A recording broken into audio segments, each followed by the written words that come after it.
was 4-0 this weekend. You guys know yesterday you said you had a lot to improve on. Just where do you look to improve on from here? Well, I thought, you're 4-0, so you can't get grumbly about a lot of things. But the things that I think that we can improve upon are we didn't hit this weekend. We slugged and we got enough to win, which was great. We hit in the clutch, which was great. But overall, I thought our approach just needs to get more refined to be able to be more consistent and have a sustained offense, which we didn't have this weekend. So that would be one area to improve on. A lot of freshman arms this weekend, 3 more today. How important have those guys been this week? Well, the freshman arms threw very, very well. It was impressive to watch them. Coach Xavier investing the amount of time that he has in those freshman arms, and those guys being able to slow the game down and just execute their pitches. Jackson Pace again today, and McShane as well. They made it look easy, and it's not easy. And I was very happy and pleased with what we saw this week in pitching-wise for sure. Pace, I think, had 18 first pitch strikes today. Just how important was that for him to get ahead in the count? Well, really good. And then the other balls that he had were, he had a lot of ground ball outs, weak contact, and that's what he's got huge upside. And you see a lot of when he's going good, you'll see that in him and a couple of our guys on the weekend.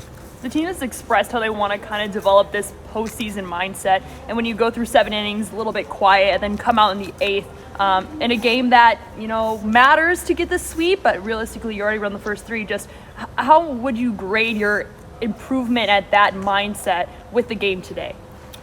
I don't know about postseason and stuff. We're just trying to take care of today, and we're trying to get better today, and that's our goal. It's not necessarily for whatever May and June down the road. That's a long ways off, and we're just trying to handle today, and I think we did. We had guys slow it down, saw guys more in control of themselves, which first off, when you're a freshman, you need to control yourself emotionally before you're going to have a good performance. And I think the guys improved as the weekend went, and we're able to slow the game down, and that's why you saw the performances improve. But we're just trying to get better today. It's not about tomorrow or anything like that. It's just about one day at a time. Cromwell had 3 home runs, first 8 at-bats of the season. When he's locked in, just how scary of a hitter is he?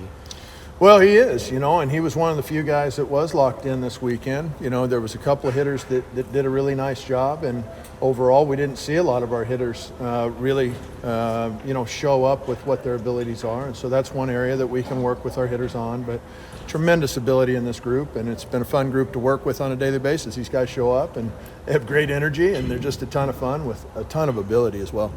Nick Boyle, Xavier started today. Hadn't thrown at Xavier for 2 years. Just how difficult of a job is it to scout that guy with not a lot of video? The last time he pitched, I think, was high school. Yeah, high school. And, he was set records in high school with how good he was. His brother was a 5th-round pick out of Notre Dame throwing 100 miles an hour. It's in the bloodline. So whatever they're drinking in the Boyle household's got good arms.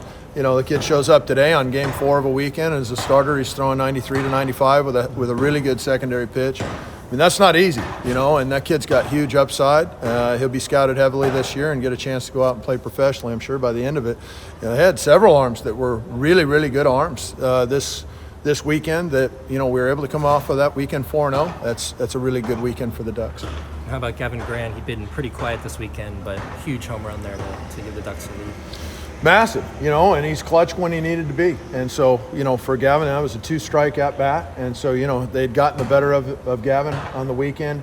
He had some hard luck too. He had some line outs, but he finally got one up in the air, and that was a fantastic swing on a ball with 2 strikes. McShane only goes 1 inning, strikes out 2 guys. Just what did you see from him? Well, man, he's like 6'14", and he's gangly and loose, and he just has a lot of fun. He's quirky and he's tough to hit. Our guys had a tough time hitting against Dylan. Young kid, got a huge upside. Nothing that he comes out of his hand is straight.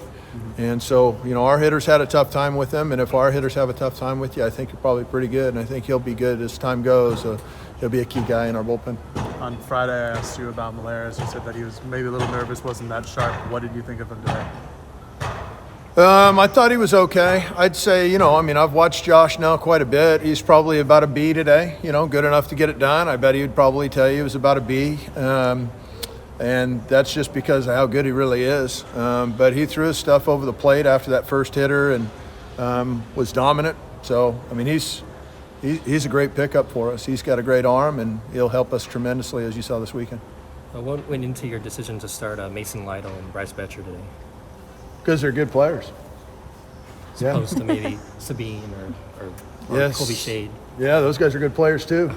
Yeah, so I don't know.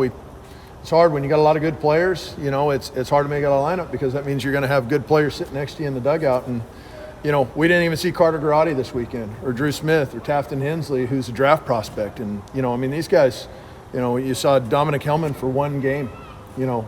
You total up all their signing bonus offers that they had last year, and it's probably in excess of $2 million, and it's sitting on the bench. And that's how good the team is with talent right now, and it's a credit to the assistant coaches' work they've done to be able to collect this kind of talent. And, you know, hopefully we can keep all those guys happy, which is going to be a challenge. But we just got to show them that we love them and keep working with them, and to where those guys, when they get their chance, they go off.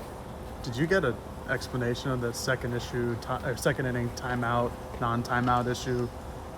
Yeah, I didn't care. I just wanted the game to get going. I mean, they want to argue about whatever they want to argue about, let them go. I just told the umpire I really don't care. Just let's start the game back up. You know, Sure. They want to take a strike off the board or whatever it was. I didn't care. Let's just play. Just for clarification, though, was that like the umpire wasn't? I know college baseball is trying not to have too many, called timeouts from the hitter. Was that the case in this moment as well, or was it?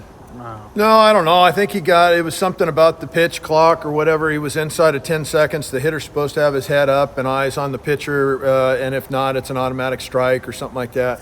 You know, every 9-inning game we played this weekend was 2.5 hours. The 7-inning game was 2 hours. We're playing at a quick tempo. Xavier played at a quick tempo.